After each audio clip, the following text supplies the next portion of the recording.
Aquí está con Nelson Mandela. Sí, ahí estoy con Nelson Mandela, un ejemplo de luchador por los derechos humanos. Equiparamos nuestra lucha a la que Nelson Mandela llevó adelante.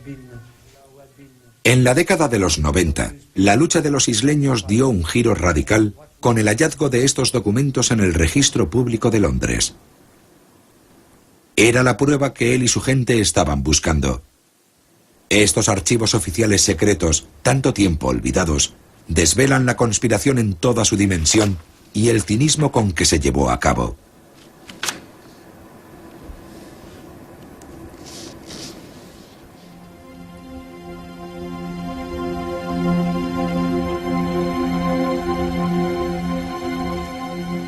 La conspiración se enmascaró con la creación de la colonia ficticia denominada Territorio Británico del Océano Índico. El único propósito a la hora de crear esta colonia fue echar de allí a la gente. Y para hacerlo, el Foreign Office inventó una ficción. Dijeron que los isleños no eran realmente gente de Chagos, sino que eran meros trabajadores temporales. Memorándum del Foreign Office, julio de 1965. Personas nacidas en las islas y en algunos casos sus padres nacidos allí también. Nuestra intención es, sin embargo, que ninguno de ellos sea considerado habitante permanente de las islas. ¿Y entonces cómo debían ser considerados? La situación legal de los habitantes se simplificaría enormemente desde nuestro punto de vista, aunque no necesariamente desde el suyo, si decidiéramos tratarlos como población flotante.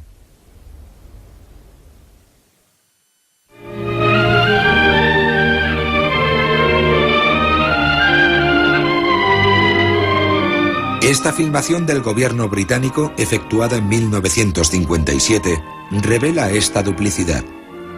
El Foreign Office sabía evidentemente que la gente de Chagos era cualquier cosa menos trabajadores temporales. De un total de más de 100 islas, solo media docena están habitadas permanentemente, en parte por gente de Mauricio y las Seychelles, pero principalmente por hombres y mujeres nacidos y criados en estos fragmentos de tierra. Esta película narra la historia de sus vidas. Los británicos pretendían sostener, según cita textual de los documentos, que en las Islas Chagos no había indígenas ni población estable. Eso es mentira. Mi padre nació allí, mi abuelo nació allí, mi abuela nació allí y mi madre también. Ellos mienten. Toda nuestra generación nació allí. En Londres, algunos altos funcionarios empezaron a temer ser descubiertos. Memorándum del Foreign Office, noviembre de 1965. Existe una población civil. En la práctica, sin embargo, recomiendo una política de discreta ignorancia.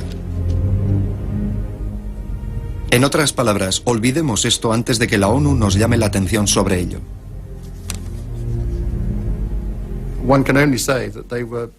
Solo puedo decir que consideraron que aquel era un precio que les compensaba pagar. Porque en realidad no iba a haber objeciones y se saldrían con la suya. Y lo único que les preocupaba, los documentos lo muestran claramente, lo único que les preocupaba era quedar en evidencia.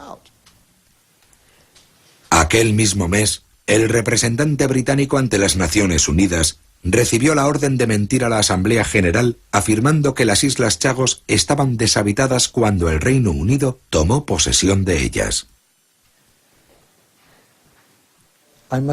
Debo recordarles que esto se hizo violando la Carta de las Naciones Unidas.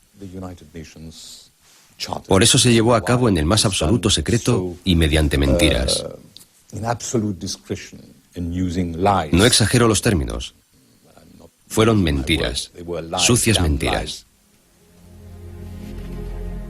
Lo que muestran los documentos no es solo una sucesión de mentiras, sino una despótica actitud de desprecio y brutalidad. En agosto de 1966, Sir Paul Gorbooth escribió: Debemos ser muy firmes en este asunto.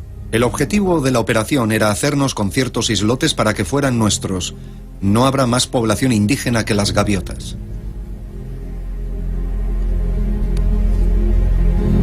A pie de página hay una nota manuscrita de Dennis Greenhill, posteriormente barón Greenhill de Harrow. Desafortunadamente, además de aves, hay unos cuantos tarzanes o viernes de oscuro origen. Esperamos que sean trasladados a Mauricio con prontitud. En estos documentos tenemos a algunos de sus antiguos colegas diciendo que necesitamos unos islotes donde todo lo que hay son unos cuantos tarzanes y janes. Sí, conozco a la persona a la que se refiere. Al instante me he dado cuenta de a quién se refiere. Siento un gran respeto por él. Falleció. Y estoy seguro de que si hubiera sospechado que unos comentarios como estos, hechos de pasada, pudieran llegar a hacerse públicos, nunca los habría escrito. Porque no creo que fuera de esa clase de personas, sinceramente. La gente pone apresuradamente en papeles oficiales cosas que no piensa realmente.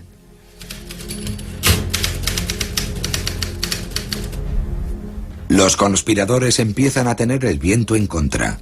Un alto funcionario escribió: Esto es verdaderamente insatisfactorio.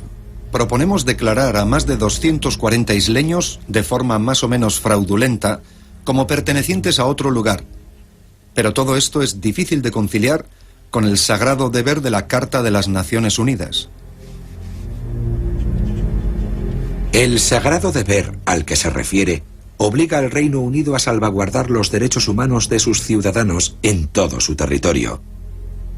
Su advertencia no tuvo mucho peso. Un alto cargo aportó la forma de sortear el problema. Escribió: No consideramos al Reino Unido obligado por tal norma. A este respecto, podemos adaptar la normativa a medida que avancemos y tratar a los habitantes del territorio del Índico como no pertenecientes a él en ningún sentido.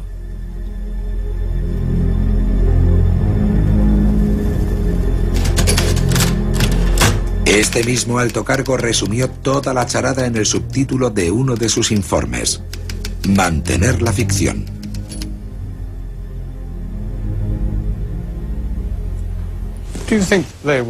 ¿Cree que eran conscientes de lo que le estaban haciendo a la gente?